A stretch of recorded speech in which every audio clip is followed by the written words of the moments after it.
This is Charlotte Talks. I'm Mike Collins. If traffic seems heavier these days than it did 5 or 10 years ago, or even last year, you're not imagining it. Traffic is heavier in Charlotte and in all of the major and medium-sized cities in America. A new study just released by the Texas A&M Transportation Institute reveals the number of hours Americans spend in traffic nearly tripled in the last 5 years. That number is 54 hours per year on average. It's 57 in Charlotte. Worse, all that waiting in traffic costs each of us about $1,158 a year as we burn through 17.2 million gallons of gasoline a year, going nowhere. And these numbers aren't likely to decline. So what can be done? Why is traffic getting worse? And why has it become unpredictable? We're going to get a local and a 30,000-foot perspective of all of this in the next hour. Taiwo Jayoba is Charlotte's assistant city manager, a position he recently assumed. Prior to that, he was director of planning, design, and development for Charlotte, a position he retains because he just won't give it up. Welcome back. Thank you, Mike. Good to see you. Liz Babson is here. She has more than 25 years' experience as a transportation engineer, 20 of those with Charlotte's Department of Transportation, of which she is now the director. Thank you for joining us. Welcome. Thank you, Mike. And we're also joined by the co-author of the traffic study that I referred to a moment ago. Bill Isley is senior research engineer with the Texas A&M Transportation Institute, which produced the Urban Mobility Report 2019, and he joins us via Skype. Thank you for being here. Thanks, Mike. You're welcome. Let me begin with you, Taiwo. Traffic all around Charlotte, on the interstates, on the secondary roads, downtown, it seems to get... This is all anecdotal, I tell you, but it seems to get worse by the month, if not the week in some cases. Is that my imagination, or is it getting worse by the month? No, it's not. It's not what, my imagination? No, it's not your imagination. For the most part, I think Liz and Bill could probably confirm this, but congestion is often an outcome of growth. And often? For urban development, the rate at which we're growing. Yeah. Now, last year, right about this time, we were the 17th largest city in the country by population. Now we're 16th largest in the country by population. And then during the daytime, it goes to about 1.3 million people. And I think Liz can also let you know that 51% of those people who come to work in uptown Charlotte, or at least in the city of Charlotte, come from outside the county, and then 49% within the county. And so this is going to continue to happen for many years as we continue to see a lot of growth. The way we project Charlotte's growth right now is that in the next 20 years, we will see an increase of about 325,000 people. In the city itself? In the city, yes. An increase of 325,000. That will put the city itself over 1 million people. Yes, that will put the city itself over 1 million people. And we also project over 200,000 jobs. And where there are jobs, people will come. So, Liz, the first question I'm going to ask you, I already know the answer to. Are we keeping up? So the answer is yes. We are? We are keeping up. Then I didn't know the answer. How can you say that? Well, we're keeping up in a number of different ways. First and foremost, we're planning for that growth. Ty will certainly talk about this in the coming comments, but we are planning for the future that we expect in this city, and we're trying to manage that growth in a way that we don't continue to increase congestion. And so we're investing in our infrastructure. We're continuing to build roads, sometimes new roads, intersection improvement projects. But we're also looking at not just how we get around in the city with cars, but we're looking at making sure that we're building a balanced transportation network so that we offer mobility choices for all of our residents in Charlotte. We'll come back and talk about that in a second, but I have to go back to this. Are we keeping up? And you said yes, which is not the answer that I anticipated, because my anecdotal, once again, it's all anecdotal, my personal experience is that commutes that used to take 10 minutes, 15 minutes, 20 minutes at the most now take 20 minutes, 30 minutes, 40 minutes sometimes. Yes, Mike, and certainly some And people. it's weekends and even Sundays now. Yes, Mike, and certainly some people do experience that in different ways. But overall, across the city, we're seeing that congestion is not too dissimilar than what we had in the last decade or the decade before that. I don't know where you're driving. Have you ever driven down South Boulevard? Well, so I'll let Bill talk to you a little bit because Okay. I don't want to steal his thunder and talk about his study, but I certainly understand that perspective. Yeah. Okay, and we are going to spend a lot of time with Bill here. We say, Tywell, that growth is a good thing, and you alluded to the growth we're experiencing in terms of the population. We have 100 people plus moving here every day, we are told, and they bring their cars. When that happens, and then we allow multi-story, multi-family developments that are blocks long in places that used to have single-family homes or fairly abandoned mills that had nobody in them because the workers had long since gone away, because the business had long since gone away, and we put them on roads that were designed to handle traffic in the 1940s and the 1950s, and we don't widen those roads. How can we expect to not have horrible congestion? To me, I believe that density, number one, you alluded to that, multifamily development, Right. but also diversity of housing types. So it's not just apartments, but also townhouses, homes for people 55 years or older. It's a delicate balance between density and diversity, compact of development, but also including with that is robust transit network, which we don't have right now the way we should. I think that our average interval between transit services right now probably about 30 to 40 minutes. And so we don't necessarily need to widen roads because of density, but if we were to have, transit provision going alongside the type of density we want, and also allowing for people to be able to ride their bikes and also be able to maybe use scooters or walk to work. It's a delicate balance between mobility options and development and roadway network. Mm-hmm. We're not there yet, but that's something that we continue to work on between us, especially as we plan for the future between us and our transportation colleagues and our transit colleagues, looking at this as a system to achieve that balance.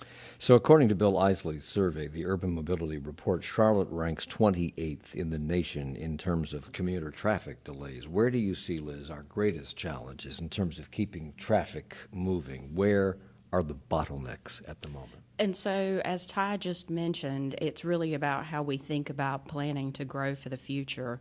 If we continue to grow as we have for the last 50 years, then yes, we don't have a solution for how we can manage that congestion because it will get worse.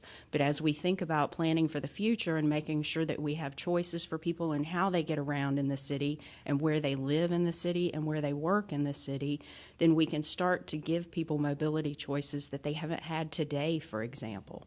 But that wasn't my question. Where are the bottlenecks? So the bottlenecks are Providence Road. I mean, let's think about our major thoroughfares, Albemarle Road, West Boulevard, Wilkinson Boulevard. Those are the roads that carry people. As Ty mentioned, we have a lot of people coming in from outside of the city, working in the city. And those are the roads that carry that traffic. Those are also the roads, as I just mentioned, that are the main thoroughfares that we used in our development patterns over the last 50 years. So we've built in a way where we haven't allowed for connections other than people traveling from their house and getting on those major roads and then traveling to where they need to go. And why didn't we do that? This goes back, I guess, to previous planners and the lack of a planning director for a long, long time, I would think. So I think it was before that. Okay, before that? Okay. I think Liz would tell you that we don't have a grid system right.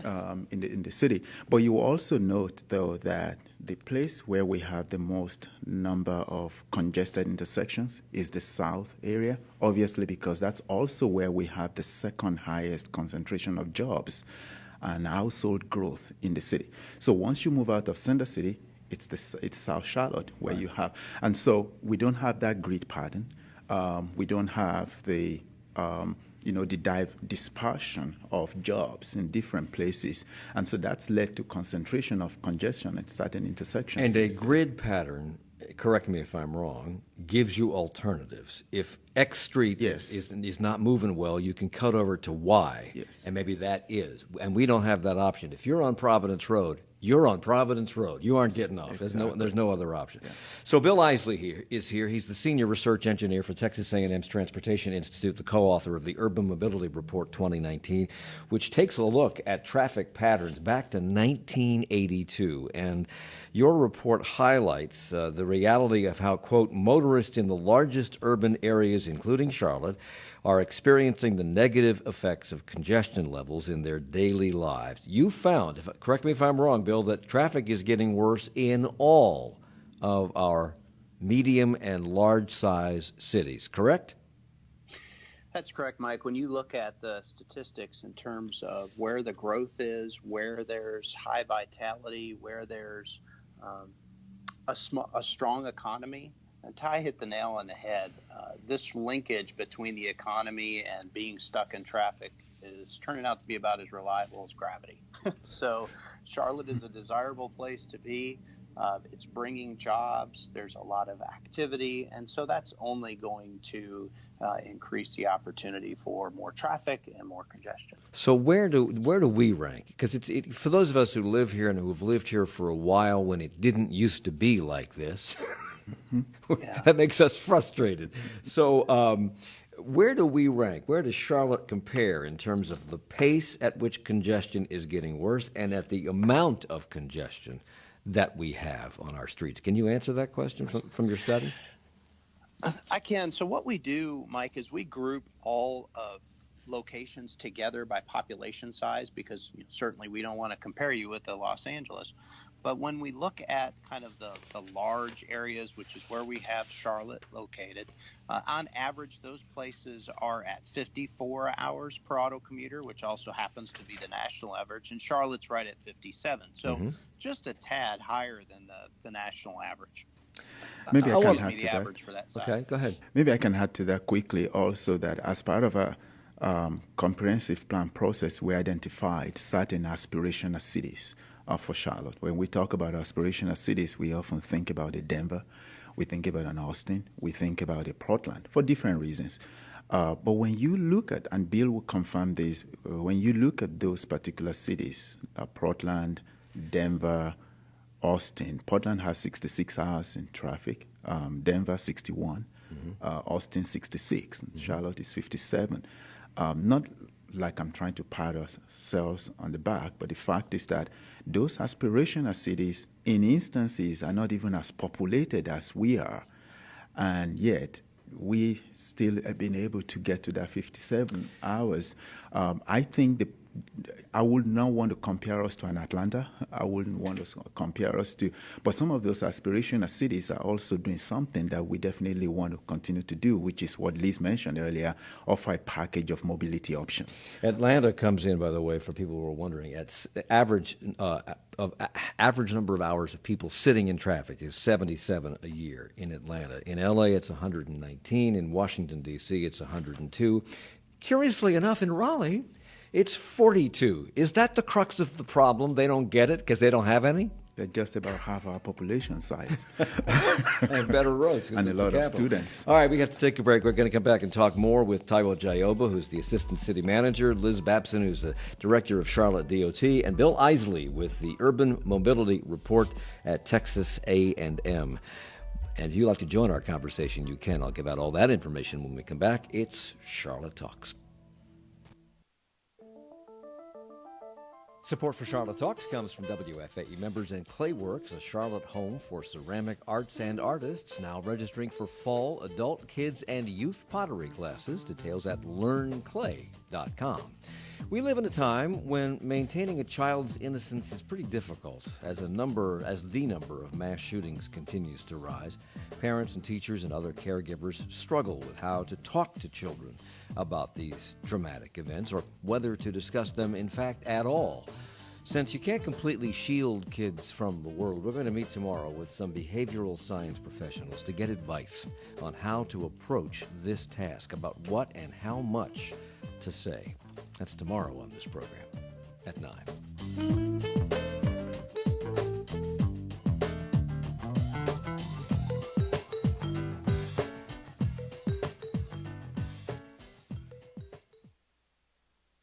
More of us are bicycling to work, saving money, getting exercise, and facing a new level of risk on the roads. In New York, 19 cyclists have died this year. The mayor calls it an epidemic. What needs to change to make the roads safer for cyclists? Next time on 1A. This morning from 10 to noon, right after Charlotte Talks with Mike Collins on 90.7 WFAE, Charlotte's NPR news source. It's Charlotte Talks on listener-funded 90.7 WFAE and 90.3 WFHE. I'm Mike Collins. We're talking about traffic. We're talking about congestion. We're talking about solutions. We're talking about where we stand with the rest of the country in terms of our traffic problems and why traffic congestion and the amount of cars on the road has gotten substantially worse or larger or more congested in the last several years. Taiwo Jayoba is our city planner and also the assistant city manager. Liz Babson is the director of Charlotte DOT, and Bill Isley is a senior research engineer at Texas A&M Transportation Institute, the co-author of the Urban Mobility Report 2019. If you'd like to join our conversation, questions to ask, complaints to make, you can email us at charlottetalks@wfae.org or search for WFAE on Facebook or get to us through Twitter at Charlotte Talks. Bill Isley, Charlotte's economy, as you mentioned, is booming. We're one of the nation's fastest growing cities. Unemployment is low, meaning more people commute every day. Your report says that, quote, myriad possible solutions from more highways, streets, and public transportation to better traffic operations, more travel options, new land development styles, advanced technology, etc., have not worked. End quote. Wow. Are you saying there are no solutions? I'm certainly not saying there's no solution. I'm saying we know what the solutions are, but if you look back in time, we need more of everything. Clearly, there are pockets of success around the country in terms of solutions being rolled out and having benefits, but the reality is, and including in Charlotte, but the reality is we still see that an increase in congestion. And what's interesting when you look at congestion, there isn't just one cause to it, so we can't expect that there'll just be one solution. And what I've liked so far about Ty and Liz's opening remarks is they've touched upon a number of different things that we really need to do that are all in the toolbox. Your co-author in the study, Tim Lomax, says, quote, we know what works. What the country needs is a robust, information-powered conversation at the local, state, and national levels about what steps should be taken. You've been analyzing data since 1982, or at least that's how far back your studies go, during which time traffic congestion has only gotten worse. So why haven't we been having that conversation? I think what happens is it's complicated, right? Because there are so many stakeholders that must be involved in those conversations, particularly at the local level, to make sure that we are engaging employers, employees, industry, and also the commuting public. There's another aspect of this, and that is the trucking community and freight. If we look at the trends of what's happened with e-commerce, there's more and more people that are ordering things and expecting it to show up tomorrow. That puts us an additional strain on our transportation system that we're seeing everywhere. And so that's why really we need to have that conversation with all of these people and identify, as Tim states, then what are the problems? What are the best solutions for those? And then how do we fund them? And some of these large infrastructure projects, as you know, take decades to get on the ground from planning. Liz, I think people who travel down Providence Road in the morning or go back home down Providence Road in the evening or out South Boulevard or some of our other arteries, Independence Boulevard, some of the interstates, they know that it's going to be a slog every day. But what they I think what really aggravates people is where things are usually smooth and suddenly it's not. This erratic traffic behavior that we sometimes witness, particularly in the uptown area, where things can be smooth for weeks on end, and suddenly, for a week or two, you can't go where you used to go like that. What is the cause of these erratic problems? So, Mike, I think the cause is complex, and what I mean when I say that is as we've all said, Charlotte is a growing city, and with that growth comes a lot of change and construction, for example. We often see lane closures and sidewalk closures in the uptown that impact your trip, and as you mentioned a little earlier, we have some options in an area where we've got a better street network so that if the trip that you typically took is blocked or congested, then you've got an option to go in a different route. Last week on College Street, I'm just going to, once again, this is anecdotal, but it seemed as though almost every intersection from, 4th Street to 7th Street and beyond had some sort of construction on it. Is any of this planned? Wait a minute, you're the planning director. Is any of this planned? Yes. Then why would you do that to us? I know that you know this. I know that on Wednesday you're going to have Michael Smith here, who is going to talk about the Center City plan and the fact that just in the last decade alone, it's like we've doubled the number of housing units uptown, retail. But don't they walk?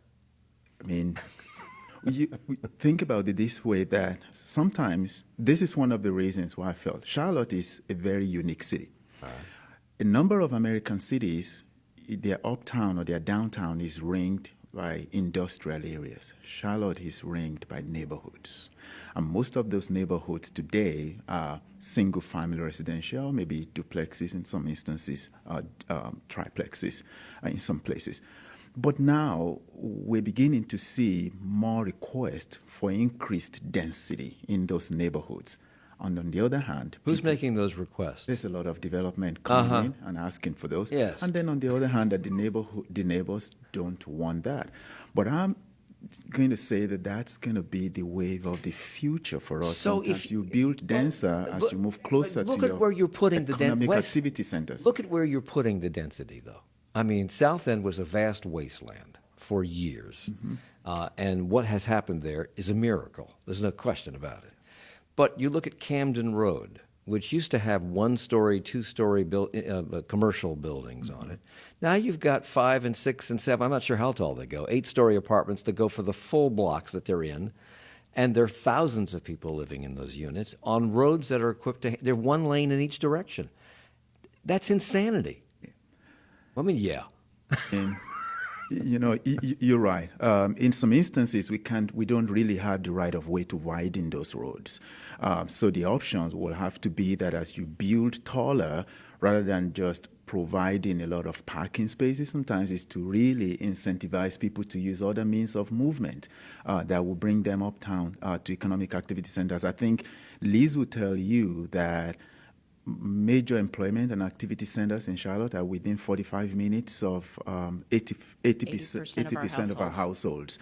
And so if a lot of people who commute to work in uptown Charlotte are coming from about 45 minutes away, the hope is that we'll be able to get more people live closer so that they can take other options rather than us widening roads because we don't have the right of way, right? Or possibly take shorter trips.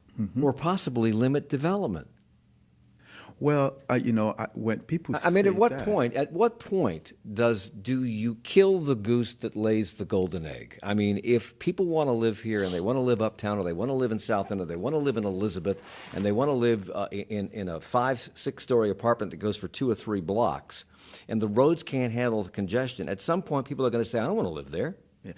What you have to think about, Mike, is that a healthy, vibrant, thriving community will always have development. It's how we make sure that we tie the development to not become a burden to people who live here. Well, that's my question. Will we receive the resources that we need to build this transportation infrastructure that you're talking about that gives people choices, whether it be choices for their cars, or bike lanes or mass transit of some sort? Do we have it? Are we getting the money for that from the state, from the federal government, from our local coffers? So the good news story from the state perspective is that several years ago, the state legislation did change, and it recognized the need for investing more in areas where population was higher, and Charlotte was a huge benefactor And of yet that. last week, NCDOT announced that they will be delaying 48 projects in Mecklenburg, Iredell, Cabarrus, and Union counties for budget reasons. And so I'm not as familiar with those other areas, but Charlotte specific, we have $3.2 billion of investment that's coming from NCDOT and federal funds in the next 10 years. And we've only seen 4 of those projects with this new information that will be delayed, and only delayed by 1 year. Okay. And so the benefit of the NCDOT investment, while that's heavily focused on the interstate and freeway system, if we can build capacity in those areas, as Ty talked about earlier, where we've got a lot of regional traffic and through traffic coming through Charlotte, if we can build that capacity in that interstate system, then we start to alleviate some of the congestion on our surface streets and our local streets. What I think I'm hearing you say, Taiwo, is that what we need are options. We can't go forward into the mid-21st century and say everybody has to use their cars, because that simply can't happen. No, it's not. So you're talking about building out a bus system. You're talking about the streetcar, I guess. You're talking about light rail. We have one light rail line and one streetcar line. Even if we had the money, even if somebody said, okay, build those 5 different light rail lines, put another streetcar line in, even if they said that today and they made the money available today, could we keep up? Would it be done? Would it be working and operable by the time we actually really, really need it? Listen, I'm a champion of transit and robust transit network. Make sure that the intervals between bus services are 5, 10, 15 minutes where you don't even need to look at an app or something. But I will also be wrong to say that transit is going to solve the congestion problems. You've got to have other things like transportation demand management strategies, whether you increase your pool of van pools, open up lanes for car pools, have managed lanes, opportunities for people who even want to bike to feel safe. So it's a system. I would say it's a package of solutions. You're right. Right now we have one light rail. We're talking again about the Silver Line coming from the south all the way to the airport, and even it's coming from Starlings all the way to Belmont in the future. It's got to take some regional partnership and initiative to make that happen. But I truly believe that we need to start looking at making major, significant investment in our bus network. A situation where someone has to go from home to work and takes 2 hours to do that is not healthy. Yeah. And you don't always have to come uptown to get to where you need to go. Right. Most people will do one seat, one transfer, but a lot of people will not do 2 transfers. So if we were to invest in a system that allows people to be able to wait for the next bus that will show up in 5 to 10 minutes and connect them to their jobs and to daycare and to, where their grandparents live, I think it begins to solve some of the problems. 2 questions. Do we have the money to buy the buses that would have to be put on the road to do that? And if we had the money and we put those buses on the road, what would that do to congestion? To me, I'll say that it has to be a regional partnership. If we have a regional partnership with other cities and other jurisdictions within, for example, the Charlotte Regional Transportation Planning Organization service area, yes, we can actually significantly increase the mode shift from single-occupant vehicles to transit and other means of moving to work. It may not be 50% overnight, or we will not become a European city overnight in terms of how we solve congestion, but I will constantly say that the places people really want to go have congestions. It's just really making sure that we offer those other options. So if we have that infusion of money, I think it will help us tremendously. So Bill, Taiwo was talking about dedicated commuter lanes, for carpool lanes rather, but that seems to be on interstates. But I don't think you can do that. Maybe you can on city streets. Is there a city in America that has faced this increased congestion that has begun to solve the problems pretty well? Well, the first part of your question, have they faced it? Yes. just about all of them. Have they handled it pretty well? I think the answer is we're seeing congestion grow still in all these growing cities. So, quite frankly, we haven't been able to keep up. So like I said, we see pockets of success. So if somebody asks me, Bill, off the top of your head, tell me somebody that's doing something innovative on the freeway system, for example. I'll typically point to Minnesota or Seattle and Washington. Why? Where they've got variable messages on the speeds. So the variable speeds, they'll look at opportunities for what's called active traffic management. So it's kind of demand responsive traffic management. And what's happening in Charlotte, if you look at the line haul, like on the I-77 toll lanes, is similar. It's providing a mobility option.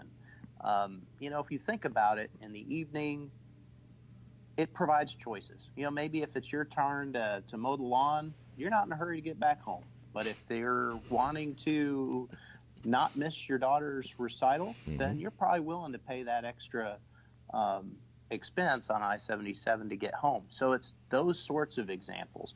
And that's kind of the line haul. That's the main route, if you will. When we get into the city, it's a conversation about timing traffic signals and so forth. Let's talk about the coming and going. Liz, the Urban Mobility Report says that in 2017, the worst, I don't know how it is today, but in 2017, the worst congestion in Charlotte is at 5 o'clock, 5 to 6 p.m., Monday through Thursday, and then 4 to 5 on Friday. I guess that's because people are getting out of work and going home early. They're getting an extra hour on the weekend. But things are better in the mornings, according to this study. How can that be? Because everybody has to be at work at the same time, pretty much, but you can go home anytime you want to. Why is it worse in the afternoons?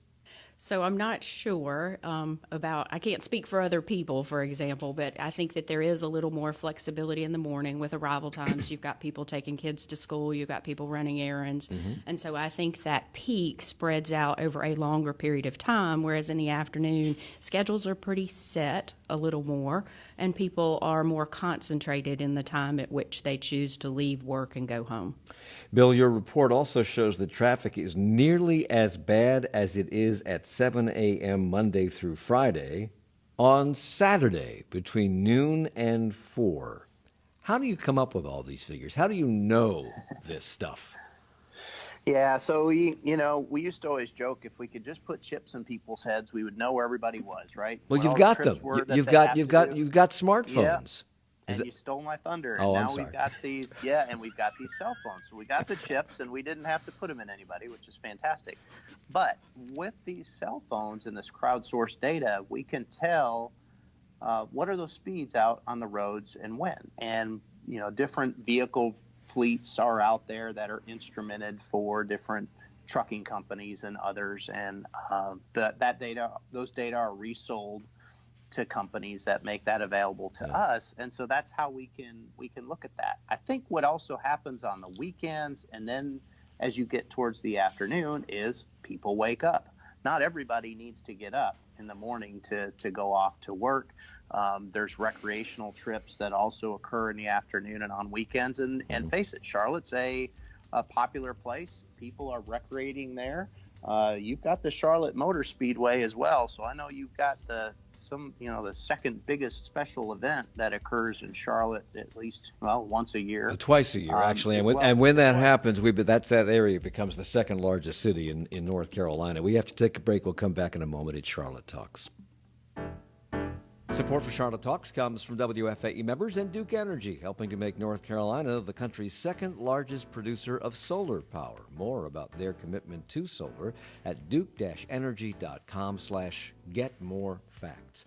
More of us, this is an appropriate topic for the next hour, more of us are bicycling to work, saving money, getting exercise, and facing a new level of risk on the roads. In New York, 19 cyclists have died this year. The mayor calls it an epidemic. What needs to change to make the roads safer for cyclists? That's the topic on 1A in 20 minutes.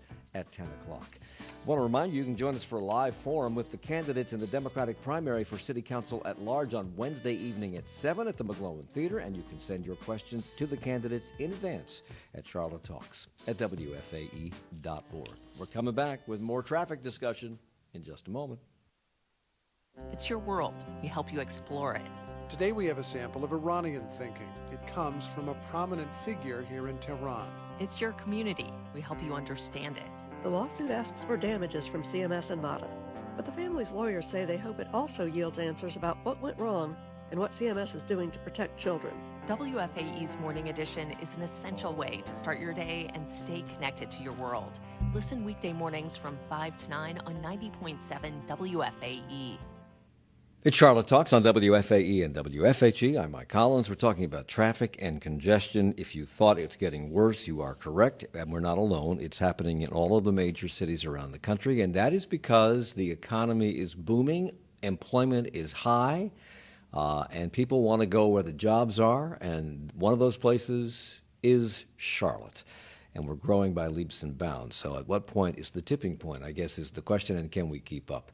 Taiwo Jayoba is the Assistant City Manager and the Planning Director for the City of Charlotte. Liz Babson is Director of Charlotte DOT, and Bill Isley is Senior Research Engineer at Texas A&M Transportation Institute, the co-author of the Urban Mobility Report 2019. Let me share with you some of the emails and comments from Facebook and Twitter that have been coming in as we've been talking. Mary emails, a few years ago on your show, the man who was in charge of the I-77 toll project said we can never keep up with the demand for roads. Doesn't that tell you something?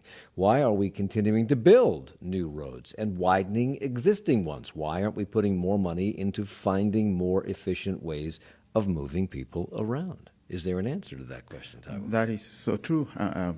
We definitely are.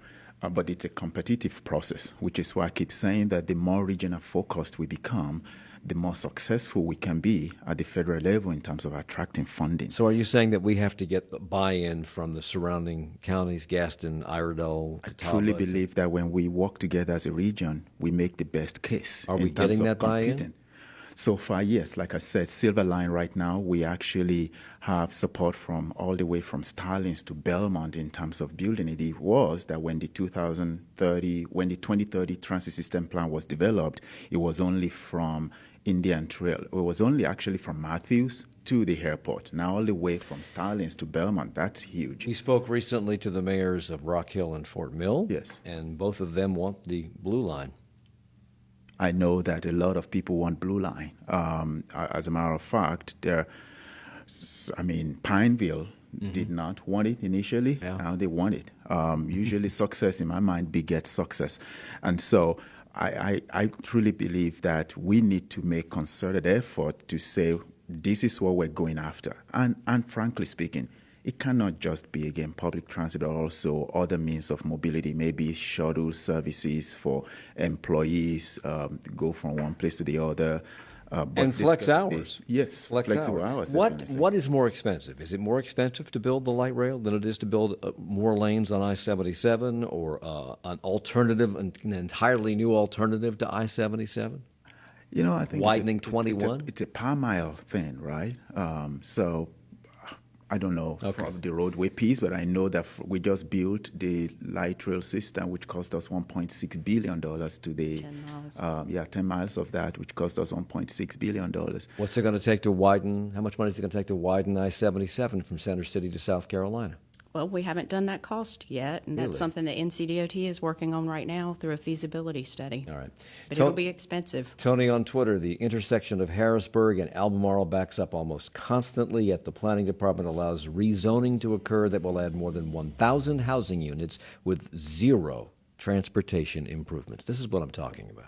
So what I'd like to clarify also is that rezoning does not often result in development. Rezoning only gives you the ability to do it. Yes, but why would you give somebody the ability to do it if you're not going to plan for the roads to widen or the transportation system to improve to accommodate the people who will live there if they do it? If you don't have a plan or policy in place that put you in a position where you can say no to a development. If the plan that's there right now allows that type of development, saying no to it is only going to put us in a bad situation, which is again why we're updating some of these area plans. Some of these area plans, when they made recommendations for those types of development, were done 10, 15, 20 years ago. Okay. And so as we work on a comprehensive plan, that's, to me, is where all of these things have to work together. So in that comprehensive plan, there will be transportation improvements. There will be, and where there is not money for transportation improvements, will they then go back and say, we're going to change the zoning here and not allow that kind of development? So one of the things that you may like to hear is that part of a comprehensive plan is also to do what we call a fiscal impact analysis of this. So if we're saying that so many people will move to Charlotte, where will they live? What will be the impact on roadways? What will be the cost of building those infrastructure? Then when we review rezoning petitions, we look at all of those things together. So I know that you know, Bill, that traffic congestion has gotten worse since 1982 in all the cities around the country that you've looked at, which includes ours. At what point do the costs associated with congestion negate any benefits to a healthy economy that growth provides a city? When worker pay has not risen very much in 20 or 30 years, how can they afford to be stuck in traffic? Yeah, I think, quite frankly, that's something that we don't necessarily get into in the study. But I think the fact that we see all of these places continue to grow, it's not that people are markedly leaving these markets. I think it was nice, the way Ty pointed out that some of their peer cities are actually worse. Well, in those peer cities, they point to the other cities that are even worse. But I think what happens is people make adjustments. You're not going to spend hours and hours in traffic without starting to rethink your own situation and your travel choices and where you're going to be willing to work, or where you might even take your kids to school or medical appointments. Those things all sort of drive those day-to-day trips. There's a political school of thought that we can't afford to build this infrastructure. We can't afford to build more roads. We can't afford to build mass transit rail lines because we'd have to raise taxes, and we don't want to raise taxes because people will get upset if we raise taxes, so we won't do it. Your report says that congestion is a tax. Explain that. Well, it's a hidden tax per se. So the cost that we're putting on things is just wasted time and fuel, and we call that a little bit of an invoice, or we have used the word tax in quotes, just because at some level, like it or not, we've accepted or we're paying that tax. It is time that we are wherever we're headed and stuck in that traffic. We have valued high enough that I've got to be there. I've got to go there. It's worth this penalty for me to be caught in congestion and wasting this fuel. Has anybody anywhere asked the question of people stuck in that traffic whether they would rather pay the commuter tax, the congestion tax, wasted dollars in gasoline, et cetera, and time, or whether they'd rather just pay more in taxes and have these transportation routes improved? I'm not familiar with anything specifically like that. I'm not familiar with anything specifically. Why not? That seems like an obvious question to me. It seems to me like, yeah. I mean, in our case, 1,200 hours per person a year. That's a lot. I'll say this: the cost of doing nothing is tremendously high, and so how we fund this, we just have to come together, private, public, regional entities. But there's just got to be a coordinated, concerted effort to invest significantly in mobility means in our city and our region, essentially. So the cost of doing nothing is going to be high, and that's taxing itself. Robert emails, I object to builders blocking one lane of traffic for construction equipment. The project should not be built unless the builder can construct it without taking away a lane of traffic for many hours of the day. That sounds like South Boulevard to me. What is the rule there? Obviously, our first course of action is to try to make all of that construction activity happen on site. Sometimes that's not always possible. Right. Sometimes they're making improvements to the travel lane or the sidewalk, and it requires that they make those closures to get in that space to do that construction activity. We also limit their hours of operation for most of those construction activities and construction sites so that they're outside of that peak period when the majority of our motorists are traveling on those roads. And the peak periods would be what? From 7 to 9 and 4 to 6. Okay. Why can't they do a lot of that work at night and on weekends? Well, we have this thing called a noise ordinance, and being in a big community the size of Charlotte, we have lots of people that live near construction activities, and so if you're one of those, you appreciate and value the fact that we protect keeping things quiet at night. Sam on Twitter, in response to the question, can anything fix the gridlock? Yes, he says, build a dense city with truly walkable neighborhoods, and that makes it easier to provide good, reliable, frequent public transportation options. And you're all nodding in agreement. Yeah. Regina on Facebook, why Regina on Facebook, why is it so bad? That one is easy: poor planning, lack of vision, lack of funds. Do you agree with any of that? I mean, I don't disagree that sometimes it's because our vision has not been broad enough probably bold enough to be able to challenge the way things are. I really, truly believe, I hear this mantra a lot: we don't want to be like Atlanta, we don't want to be like Atlanta, and that's wonderful. But the fact is that Atlanta has a robust transit network on the ground, on the surface, and better frequencies. But at the end of the day, though, we've got something that Atlanta does not have, and that is the fact that we have a bigger city. Our city is almost 900,000 people. Atlanta City itself, it's less than 500,000 people. If we can succeed in this city, I think it will impact our region tremendously, which is why I truly believe that we can invest a whole lot more in what we do. We've got to be bold with our vision, bring transit. And my wife and I were just in Paris this year, and we did not even have to look at our app to be checking when the next bus will come. We just waited for a couple minutes, and 3 minutes later it was there. Can we get to that point? I think we can. I just think we've got to be bold with our vision. We've got to make sure that we plan land use together with transportation and transit and other means of mobility. Funding is a whole different story, because we can definitely not do this by ourselves. It's got to be a coordination and a combination between city, county, region, state, federal. How we do that is going to have to depend on us as well. Let's talk about downtown traffic lights for just a second. I've been told by transportation people in the transportation department that our lights are computer controlled and that they are timed. That's still true? That is true. I don't see any evidence of that. Well, that's unfortunate. So what's informing the computer? So we actually operate the Uptown system on what we call a time-based system. So we don't typically rely on detection in the streets. Why not? Because we've got short block spaces and a very well-connected network. So it doesn't require the type of detection that we have outside of the center city. So it's a dumb system. In terms of dumb. It doesn't know what's going on. It just knows it's 9 o'clock in the morning. Therefore, I'm going to make these lights a little shorter or a little longer. It is based on time of day. Okay, so when do they change over?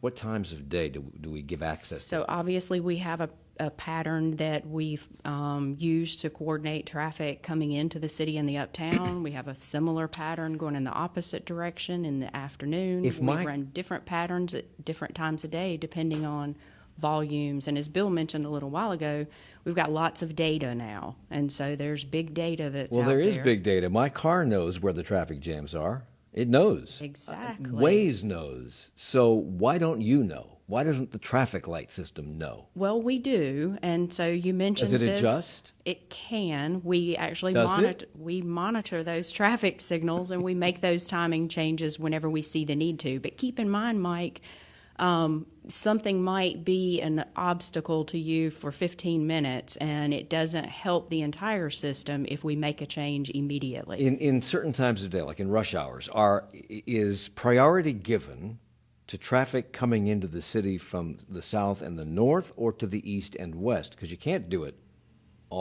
in all directions, can you? No, because priority has to be given to something. Yes. Well, we call it right of way, and so if we didn't do that, then people would crash. Yes. So what is the priority in mornings? So it's based on the traffic counts that we take. But yes, you're exactly right. We don't run true north-south, but the way I would describe it differently is our numbered streets carry a lot more volume.